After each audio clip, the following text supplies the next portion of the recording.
নমস্কাৰ বন্ধুসকল, আজি আমি কৰকনাথ মুৰ্গী কেনেকৈ বনাব লাগে সেইটো অকণ চাম।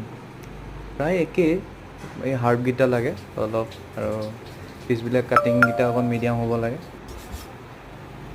আৰু বাকীখিনিতো লং, ডালচেনি, জিৰা, ধনিয়া, জলকীয়া গুড়া, পিঁয়াজ, আদা, ৰচুন এই সকলোখিনি আমি পিচি লাষ্টত আমি দৈ আৰু বিলাহী দিম।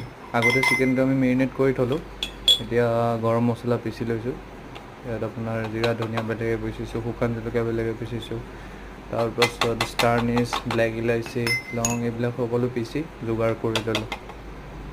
এতিয়া মাংসটো আমি তেল, পিঁয়াজ, তেজপাত চব দি ফ্ৰাই কৰি অলপ ভাজিছোঁ, আৰু তাৰ পাছত যিখিনি আমি মেৰিনেট কৰি থোৱা পানী আছিলে সেইখিনিৰ লগত অলপমান মাৰি লোৱা পিঁয়াজ তাত দিম, দি পেলাই অলপ ফ্ৰাই কৰিম ভালকৈ।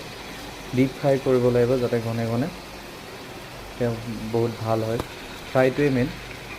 আমি মেৰিনেট কৰা যি দৈ চৈ অলপ আছিলে, পানীটো ওলাইছিলে, সেইটো এতিয়া ফ্ৰাই কৰা সময়ত দিম। এতিয়া কালাৰ আহিছে, অলপ পিচি থোৱা গৰম মছলাবিলাক ওপৰত ছটিয়াম ফ্লেভাৰৰ কাৰণে, যাতে মাংসৰ ভিতৰতো সোমায়। নিমখ চিমখ নিজৰ আন্দাজমতে দি লওঁ। এতিয়া ধুনীয়াকৈ ফ্ৰাই হোৱাৰ পাছত অলপমান ঢাকিব লাগে যাতে অকণমান টেম্পাৰ হওক। এতিয়া ঢাকা হ'ল, এতিয়া আমি অলপকৈ পানী খুৱাম। অলপকৈ পানী খোৱালোঁ, এতিয়া অইল তেল চব ওলাইছে। এতিয়া আমি আৰু অলপ মাৰি থোৱা কেঁচা পিঁয়াজখিনি আৰু দৈ সেইখিনি দি ফ্ৰাই কৰিম। যেতিয়া এইটো শুকাব তেতিয়া আমি লাষ্টত বিলাহীটো দিম, আৰু বিলাহী দিয়াৰ পাছত আৰু এক্সট্ৰা ওপৰত মছলা, জালুকৰ গুড়া এইবোৰ যিবোৰ পিচা আছিলে সকলোখিনি ওপৰত ছটিয়াম আৰু পানী দিম। তাৰপাছত এতিয়া উতলিব দিম ঢাকি। প্ৰায় 45 মিনিট সময় লাগিব।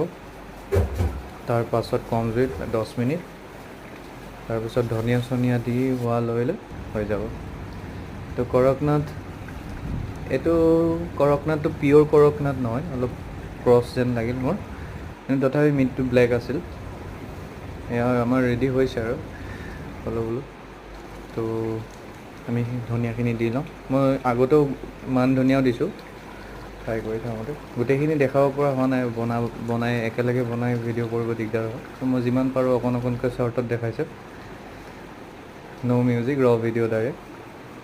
তো কেনেকুৱা লাগিল জনাব, আৰু ভাল লাগিলে লাইক ছাবস্ক্ৰাইব কৰি দিব, আগলৈও পাই থাকিব। ঠিক আছে, আহিছোঁ, বাই বাই, জয় কৰকনাথ।